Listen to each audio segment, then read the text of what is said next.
I want an open relationship. You can't satisfy all my needs, she declared after reading some article about modern love. So I opened it by immediately dating her younger sister, who'd always flirted with me. Now she's broke, alone, and begging, but I'm engaged and couldn't care less. Hey viewers, before we move on to the video, please make sure to subscribe to the channel and hit the like button if you want to see more stories like this. Thanks. Throwaway account for obvious reasons. Family drama can get messy, and I don't want this blowing up in my face more than it already has. This all went down about a year ago, but it still feels fresh when I think about it. I'm 28, a structural engineer at a mid-sized firm in the city, the kind of job that's steady and pays the bills without too much flash. I've always been the reliable type. Show up on time, plan ahead, make sure everyone's taken care of. That's how I approached my relationship with Emily, my girlfriend of 3 years. We met in college, back when she was studying graphic design and I was grinding through engineering classes. She was vibrant, creative, always pulling me into spontaneous weekend trips or late-night art shows. I loved that about her. It balanced out my more grounded side. From the start, I was all in. When Emily graduated and struggled to find work in her field, I covered our rent for months while she freelanced sporadically. I even turned down a promotion that would have required relocating because she wasn't ready to move. We'll build our life here, I told her, and I meant it. I cooked dinners after long days at the office, listened to her vent about rejection emails, and hyped up her portfolio whenever she doubted herself. Little things, like surprising her with coffee from her favorite spot or planning date nights around her schedule. But over time, I started noticing shifts. She'd spend hours scrolling social media, liking posts about self-empowerment, and breaking free from norms. She'd make offhand comments like, "Monogamy feels so restrictive sometimes, don't you think?" I'd brush it off, figuring it was just trendy talk. But it built up, subtle comparisons, like mentioning how her friend's boyfriend was so adventurous or posting memes about needing more excitement in life. It stung, but I didn't push. I thought loyalty meant weathering the rough patches. Looking back, there were red flags I ignored. Like the time she came home late from a networking event smelling like someone else's cologne, brushing it off as just hugging a collaborator. Or when she'd text me curt responses while out with friends, only to post stories laughing with guys I didn't know. Emotionally, it felt like she was pulling away, treating me more like a roommate than a partner. I'd sacrificed a lot, skipped guys' trips, put my hobbies on hold, to make us work, but she seemed increasingly dissatisfied. One night, after she'd been distant for weeks, I tried talking about it. "Emily, what's going on? We used to be so connected." She just sighed and said, "Alex, you're great, but life isn't a straight line. I need to explore." It hit like a gut punch, but I held it together, telling myself it was a phase. Things escalated when she got obsessed with this online article. It was one of those viral pieces on a lifestyle blog, something about modern love and how polyamory or open relationships were the future for evolved couples. She'd read it aloud to me one evening while we were on the couch, her eyes lighting up like she'd discovered fire. "See, this is what I've been feeling. People aren't meant to be with just one person forever. It's limiting." I nodded, trying to understand, but inside, it felt like she was rewriting our rules without asking. That article became her gospel. She'd share snippets on her stories, tagging friends with captions like, "Time to level up our relationships. Flexed biceps, red heart." Meanwhile, I was left wondering if I was the problem, if my stability was somehow boring her. It was infuriating, but undeserved. I'd given everything, only to be made to feel like a backup plan. The betrayal hit full force one Friday night.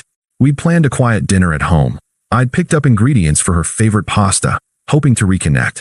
She came in from work, tossed her bag on the counter, and without even sitting down, said, "Alex, we need to talk." Her tone was casual, like she was discussing weekend plans, but her eyes had this smug glint, like she'd rehearsed it. I set the table anyway, trying to keep things normal. "Sure, what's up?" She pulled out her phone, scrolling to that damn article again. "Remember this? About modern love and not limiting ourselves? I've been thinking a lot, and I want an open relationship. You can't satisfy all my needs, Alex. No one person can. It's not fair to either of us to pretend otherwise." I froze, fork midway to my mouth. The words landed like a slap, cruel, entitled, wrapped in this pseudo-enlightened logic. "What do you mean, I can't satisfy you?" I asked, keeping my voice steady, though my mind was reeling. She leaned back, crossing her arms with that dismissive smile. Don't take it personally. You're reliable, sure, but I need variety, emotional, physical, whatever. This article says monogamy is outdated, a societal construct. I've already talked to some friends about it. They're doing it and say it's liberating. Like, I could date someone more spontaneous, someone who gets my creative side in ways you don't. You could too, if you wanted. But honestly, I don't think you're the type. Her words twisted the knife. She made it sound logical, but it was pure manipulation, excusing her restlessness by blaming society, while smugly implying I was too boring to keep up. So, you've been thinking about this for a while? Planning to see other people? Planning? It's not like that, she scoffed, rolling her eyes. But yeah, there's this guy from work, Jake. He's got that energy I've been missing, adventurous, no strings. We've hung out a bit, platonically, but in an open setup, it could be more. You get it, right? This way, we don't have to break up. We evolve. I sat there, the pasta turning cold, as she justified it all. Evolve? Emily, we've built a life together. I supported you through everything, your job hunts, the late nights. And now, because of some article, I'm not enough? She waved it off, her tone turning condescending. See, that's the problem. You're so traditional. The article talks about this, how people cling to old ideas out of fear. I'm not saying you're bad. You're just not everything. I deserve to explore, and if you loved me, you'd want that for me. We can set rules. No secrets. Communicate everything. But I need this, Alex. Or we might as well end it. It was outrageous, her twisted logic flipping the script, making my loyalty sound like a flaw. She was dismissive, smug, like she'd already decided, and I was just along for the ride. Publicly, she'd even hinted at it online earlier that week, posting a quote from the article with feeling-inspired glowing star #modernlove. Friends had messaged me asking if we were okay, which made the humiliation sting more. I felt discarded, like 3 years meant nothing against a trendy blog post. But I didn't yell or beg. I just nodded, processing the unfairness in silence. Okay, I said finally, my voice calm.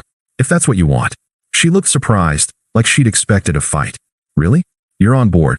Yeah, I replied, standing to clear the plates. Inside, confusion swirled. Why me? Why now? But I detached right there. No emotional outburst. Just quiet acceptance of her rules. Little did she know, I'd play by them in a way that would turn everything upside down. That conversation hung in the air like a bad smell for the rest of the evening. Emily seemed relieved, chattering on about boundaries and how this would strengthen us. I didn't argue.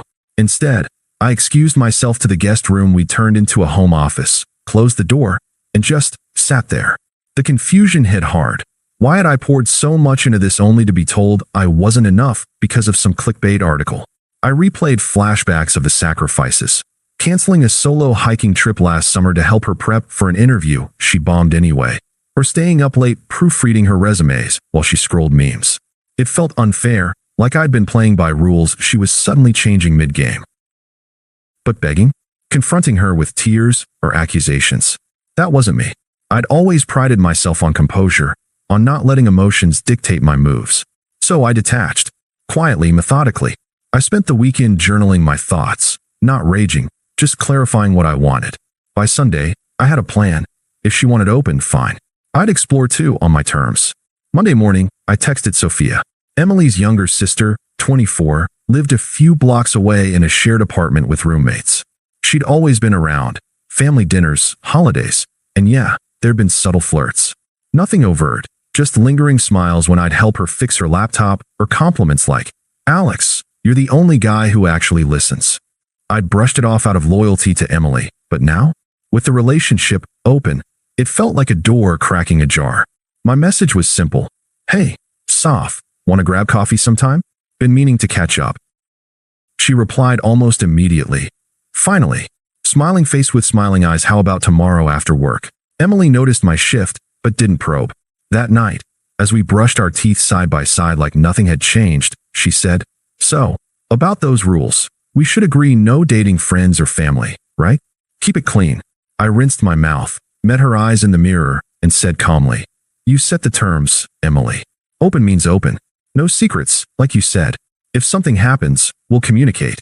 She frowned, a flicker of unease crossing her face. What do you mean, if something happens? Just being honest. I replied, drying my hands. No elaboration, no drama. I walked away, leaving her to stew. Inside, the vulnerability lingered. Part of me wondered if I was making a mistake, but the unfairness fueled my resolve. I wasn't confronting or disappearing yet. I was simply proceeding. The coffee with Sophia turned into dinner, then a walk in the park. It was easy, natural. She confessed she'd always had a crush, held back because of Emily. But if you two are open now, is this okay? She asked, her voice tentative over gelato. I nodded, keeping it light. She proposed it. I'm just following the rules. We didn't rush, talked about her job in marketing, my engineering projects, shared laughs over family stories. By the end of the week, we'd gone out twice more. I told Emily about the first date that Friday, casually over breakfast. Sophia and I grabbed coffee. It was nice. Her spoon clattered into her cereal bowl. My sister? Are you serious, Alex? That's not what I meant by open. I sipped my coffee, voice even. You said variety, no limits except communication. I'm communicating. If it's a problem, maybe open isn't for us. She sputtered, her smugness cracking. This is twisted. You're doing this to get back at me? Jake and I are just exploring. He's fun, no family ties. But Sophia? That's crossing a line. Twisted, I echoed mildly. Your words were evolved. I'm evolving too. No raised voice, no accusation. I grabbed my keys and left for work, letting the silence do the work. That was my dignity, calm detachment, no emotional outburst. I moved my things to the guest room permanently that weekend, focusing on myself. Hit the gym, reconnected with old friends, even started a side project at work. The confusion faded into clarity. Her betrayal had freed me to see what I'd been missing. Karma didn't take long to swing around, but it built slowly, like a storm gathering. At first, Emily leaned into her modern love face hard. She went out with Jake, a coworker she'd mentioned, some marketing hotshot with a flashy car and Instagram full of adventure pics. She'd come home late, humming, posting vague stories about embracing freedom rainbow #polylife. Our apartment felt like a shared space more than a home. We'd nod politely, exchange small talk, but the intimacy was gone. I didn't pry, didn't show jealousy. Instead, I dated Sophia openly, movies, hikes, even a weekend trip to a nearby lake town. She was genuine, appreciative, everything Emily had stopped being. Our connection deepened quickly. By month 2, we were exclusive in all but name, while Emily's explorations started showing cracks. Jake, it turned out, was a classic user. Emily confided bits at first, bragging about their dates, but soon, the complaints slipped in. He's so spontaneous, but flaky sometimes, she'd say, fishing for sympathy I didn't give. Then the truth unraveled. He was seeing multiple women, not just open, but straight up cheating on his own terms. One night, she came home in tears after catching him with someone else at a bar. He said it's all part of the lifestyle, she sobbed in the kitchen. I listened without interrupting, but offered no comfort. Sounds rough, was all I said, neutral as stone. It got worse. The family caught wind when Sophia and I showed up together at a cousin's birthday dinner. Emily's parents, always a bit over-involved, called a family meeting. Her mom grilled me. Alex, this is inappropriate. You're tearing the sisters apart. But Sophia defended us, pointing out Emily's open relationship push. The rift widened. Emily lost allies as the hypocrisy shone through. Mutual friends drifted. Some messaged me privately, saying her social media rants about toxic exes were off-putting. Professionally, she spiraled. Distracted at work, she botched a big client project, leading to a demotion. Jake ghosted her completely after borrowing money for a trip he never repaid, leaving her broke and humiliated. She started isolating, spending nights alone while I thrived, got a raise at work, bought a new car, planned a future with Sophia. The middle months breathed with that unfairness. I'd sit on the balcony some evenings, reflecting on the silence she'd left me in, but it turned into strength. Her downfall felt earned, ironic. She'd chased variety, only to end up discarded, just like she'd discarded me. By month 4, Emily's attempts to crawl back started. It began subtle, a text while I was out with Sophia. Hey, can we talk? I miss us, the real us, before all this. I replied hours later. What's up? No warmth, just facts. She called that night, voice shaky. Alex, this open thing was a mistake. Jake's gone, and I see now how good we had it. Let's close it, go back to monogamy. Please. I was at Sophia's place, her head on my shoulder. Emily, you wanted this. I'm happy where I am. But with my sister? That's not fair, she pressed, desperation creeping in. Mom and Dad are furious. They say you're manipulating the family. Come home, we can fix this. Her mom's call came next, toxic as expected. Alex, think about what you're doing. Emily's hurting because of you. Be a man and end this nonsense with Sophia. I kept it brief. This is between us. Respect my choices. No apology, no sympathy. Emily's tries escalated, showing up at my work lobby one afternoon, eyes red. Alex, please. I'm sorry I pushed the open idea. That article was stupid. I was influenced by dumb trends. Jake used me, left me with nothing. I need you back. We stepped outside. I stayed composed. You said I couldn't satisfy you. Turns out, you were right, for you. But I've moved on. She grabbed my arm, voice rising. Moved on? With Sophia? You're just punishing me. How dare you date her? That's betrayal. Her hypocrisy boiled over, anger flashing as I pulled away. Punishing? You declared the rules. I followed them. Friends got involved too. Hers texting me please like, give him another chance. She's unraveling. But they turned unpleasant when I declined. You're cold, man. Hope Sophia dumps you. I blocked them, unfazed. Emily's final desperate push was a barrage of voicemails, progressing from begging, I love you, Alex, let's therapy it out, to rage, you're a coward for hiding behind my sister. Enjoy your fake happiness. It revealed her true colors, entitled, manipulative, lashing out when she couldn't control the narrative. The resolution came at her cousin's wedding 6 months in, a public twist that put it all on display. Sophia and I attended as a couple, dressed sharp, laughing with relatives who'd warmed to us after hearing the full story. Emily showed up alone, disheveled in a rumpled dress, eyes hollow from the months of isolation and fallout. She cornered me during the reception, away from the dance floor, but still visible to whispering guests. Alex, she whispered urgently, this has to stop. Look at me, I'm a mess. Jake ruined me. Work fired me last week. Even Mom's mad at how I handled things. Take me back. I'll change. Sophia can find someone else. I glanced at Sophia across the room, radiant and chatting with aunts. My life had upgraded. Promotion to senior engineer, a new apartment lease with her, plans for travel we'd always talked about. Emily was irrelevant now. A chapter closed, powerless against the peace I'd built. Emily, I said firmly, voice steady and detached. You wanted open because I wasn't enough. I agreed, explored, and found what satisfies me. Sophia and I are happy, engaged actually. We decided that morning. The ring was in my pocket. You're not part of this anymore. It's over. Her face crumpled, but I felt nothing. No sympathy, no lingering care. But I realize now what I lost. Please, don't do this. I've grown from it. I continued, indifferent to her plea. Learned that loyalty means respecting myself first. You're irrelevant to my happiness now. Focus on your own life. I walked away, joining Sophia on the floor for a slow dance. Emily left early, alone, while we celebrated. Mutual friends later said she deleted her social media, moved back with parents, still unraveling. Me? I don't think about her. Life's too good. Thanks for watching.